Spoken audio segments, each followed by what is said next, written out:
বর্ষাকাল, সন্ধ্যা নামছে ধীরে ধীরে। গ্রামের কোনো এক প্রান্তে একটা ছোট্ট ক্লাব ঘরের মধ্যে আড্ডা জমিয়ে বসেছে কিছু কলেজ পড়ুয়ার দল। রাজু, বাপি, সুমন আর তন্ময়, এই চার বন্ধু মিলে সপ্তাহ শেষে একজোট হয়ে আড্ডা দেয় এই ক্লাব ঘরে। পড়াশুনো থেকে একটু চাপমুক্ত হতে তারা প্রতি শনিবার সন্ধ্যাবেলায় এই ঘরে বসেই গল্প ঠাট্টা করে। তবে আজ তাদের মধ্যে সবাই উপস্থিত থাকলেও একজনের এখনো দেখা মেলেনি। কি ব্যাপার বলতো, তন্ময় এখনো এসে পৌঁছালো না? ওই তো সবার আগে এখানে আসে। বাপি, একবার ফোন করে দেখ তো, মনে হয় বৃষ্টিতে রাস্তায় আটকে পড়েছে। বাড়ি থেকে বেরোনোর সময় তো ওকে ফোন করেছিলাম, ও বলল ওর আসতে নাকি একটু দেরি হবে। তা আর একবার ফোন করেই তো দেখতে পারিস, বেচারা মনে হয় বৃষ্টির জন্য আসতে পারছে না। আচ্ছা দাঁড়া, দেখছি আমি।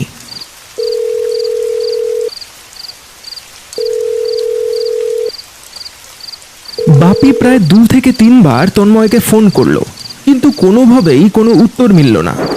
প্রতিবারই ফোনটা বেজে বেজে কেটে গেল। কিরে, কি হলো? না রে, অনেকবারই তো ফোন করলাম, কিন্তু কেউই ফোনটা তুললই না। আমার এবার কিন্তু চিন্তা হচ্ছে। আরে চিন্তা করিস না, ও ঠিক চলে আসবে। মনে হয় বাড়ি থেকে ফোন নিয়ে বেরোতে ভুলে গেছে। হঠাৎ আশেপাশে কোনো একটা গাছের মধ্যে কর কর করে জোরে একটা বাজ পড়ল। নিমেষে গাছটার মধ্যে আগুন ধরে গেল। গোটা এলাকার বিদ্যুৎ বিচ্ছিন্ন হয়ে গেল। চারিদিকটা ঢেকে গেল কালো অন্ধকারে। মাঝে মাঝে ঝোড়ো হাওয়া, আর তার সাথে বৃষ্টির তাণ্ডব। যেন প্রকৃতি কোনো বিপদের সংকেত দিতে শুরু করেছে এবার। এই যা, আজ আর মনে হয় কারেন্ট আসবে না। বাজটা আশেপাশেই কোথাও একটা পড়েছে। দূর, পুরো মুডটাই খারাপ হয়ে গেল। ওই তন্ময়টাও আজ এলো না, আর এদিকে কারেন্টটাও চলে গেল। এখন এই অন্ধকারে বসে বসে মশার কামড় খাওয়া ছাড়া আর কোনোই কাজ নেই। এই কেউ একটা কিছু জ্বালার ব্যবস্থা কর দেখি, অন্ধকারে কোথায় কি থাকবে, বর্ষাকাল তার ওপর।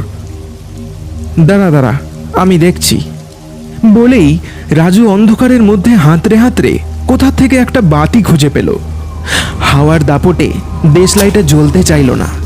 অনেকবার চেষ্টা করার পর কোনো রকমে সে বাতিটা জেলে মেঝের ওপর বসিয়ে দিল। ক্লাবের জানলাটা দিয়ে মাঝে মধ্যেই জোরে বৃষ্টির ঝাপটা এসে পড়ছে ঘরের ভিতরে।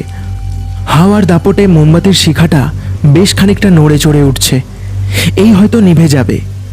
রাজু মোমবাতির শিখার সামনে হাত আড়াল দিয়ে সেটাকে হাওয়ার দাপট থেকে বাঁচাচ্ছে। এমন সময় ক্লাবের দরজায় কটা টোকা পড়ল।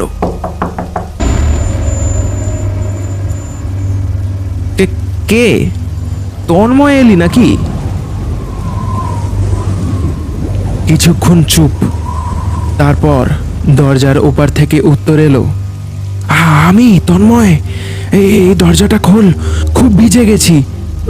হ্যাঁ হ্যাঁ, এই তো যাচ্ছি যাচ্ছি বলেই সে দরজাটা খুলে দিল। দেখল তন্ময় ভিজে একেবারে সপ সপ করছে। অন্ধকারের চোটে মুখটা একটু আবছা দেখা যাচ্ছে। তখনও বাইরে বেশ ভালোই বৃষ্টি হয়ে চলেছে। কি অবস্থা, এই দেখো কাণ্ড, আয় আয় ভিতরে আয়। রাজু তন্ময়কে ভিতরে ডেকে নিল, তারপর একটা গামছা তাকে মোছার জন্য দিল।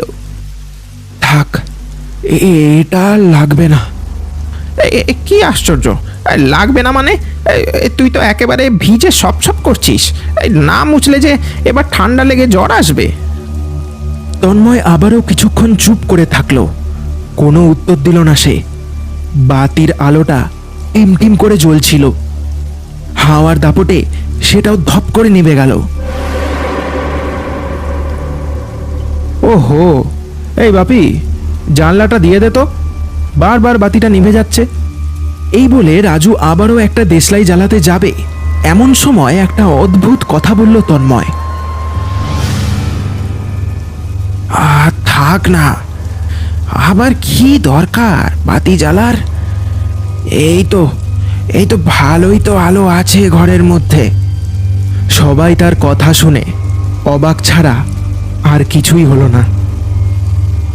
এই, তোর কি বৃষ্টিতে ভিজে মাথাটা খারাপ হয়ে গেল নাকি? কি সব আবল তাবল বকছিস বলতো তখন থেকে? ঘরের মধ্যে তুই আলো কোথায় দেখতে পাচ্ছিস?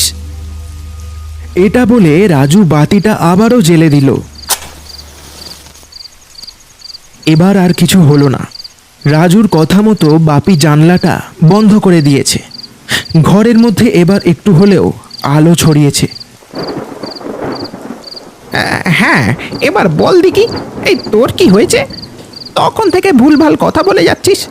আর এত বৃষ্টিতে তুই ছিলি কোথায়? শুধু শুধু ভিজে ভিজে আসতে গেলি কেন আবার? আমি তোদের কাছে না এসে থাকতে পারলাম না। ভাবলাম যাবার আগে শেষবারের মতো তোদের সাথে দেখা করে যাই। ও, এবার বুঝেছি, তোর বাবার ব্যবসাটা ধরবি তাই তো? তাই তুই ব্যাঙ্গালোর চলে যাচ্ছিস। তাও ভালো, তোর একটা হিল্লো হয়ে গেল। ও, এই জন্য সেই থেকে এসে এই তোর মনটা খারাপ, তাই না? হ্যাঁ, আরে এত মন খারাপ করিস না, এই চিন্তা নেই। আমরা ঠিক তোর সাথে বছরে একবার হলেও দেখা করে আসবো। হ্যাঁ, কিন্তু ভাই, একটা কথা বলছি, ওখানে গিয়ে আমাদের আবার ভুলে ঠুলে যাস না। বাপির কথাটা শুনে তন্ময় তার দিকে তাকালো, যেন সে কিছু না বলেই তাকে অনেক কিছু বুঝিয়ে দিতে চাইছে। কি রে, কি হলো? ওরম করে তাকিয়ে আছিস কেন? দূরে আবারও কড়কড় করে কোথাও একটা বাজ পড়ল। এবার তন্ময় তাদের এমন কিছু বলল যেটা শুনে সবার মাথাটা যেন ঘুরে যেতে শুরু করলো। শোন, তোদেরকে একটা বিশেষ কথা বলার জন্য এখানে এসেছি। পুকুরের পাশের ওই পূর্ব দিকের বটগাছটার নিচে আমার কিছু জিনিস পড়ে আছে। যদি পারিস তোরা সেইগুলো একটু আমার বাড়ি পৌঁছে দিস ভাই। মানে কি বলছিস বলতো? কিছুই যে বুঝতে পারছি না আমি।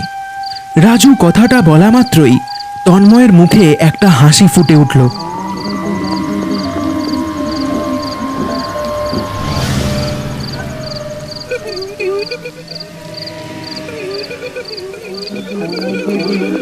বিশাল একটা গালচেরা হাসি হেসে উঠল সে। তার চোখের মণিগুলো এখন ক্রমশ ছোট হয়েছে। তার শরীর দিয়ে কেমন যেন এক প্রকারের ধোঁয়া বেরিয়ে চলেছে। বিভৎসতার মুখটা সবাই দেখে যেন ভয়ে জমে যেতে লাগলো। কেউ ভাবতেও পারেনি যে আজ তাদের সাথে এমন কোনো ঘটনা ঘটবে।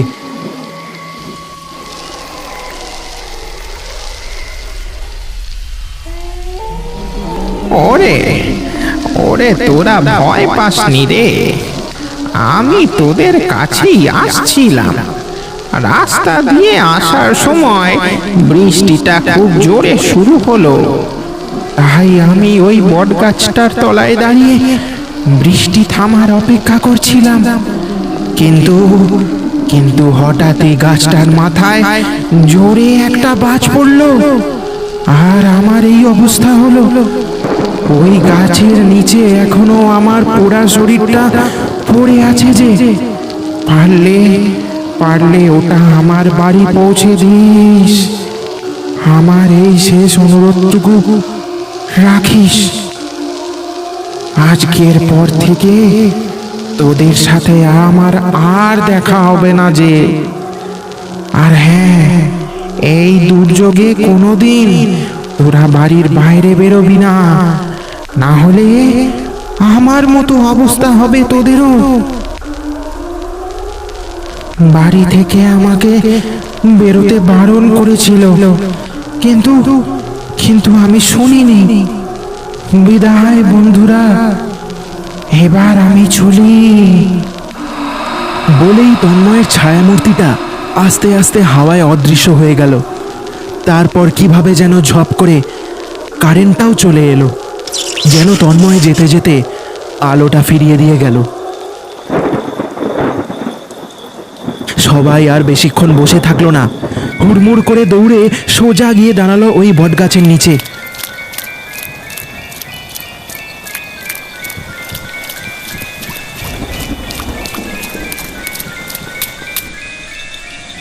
তারপর যা দেখলো তাতে ওদের সারা গায়ের রক্তটা যেন জমে বরফ হয়ে যেতে শুরু করলো। বিশাল বটগাছটা পুড়ে ছাই হয়ে গেছে, আর তন্ময়ের দেহটা বীভৎসভাবে পড়ে আছে গাছের নিচে।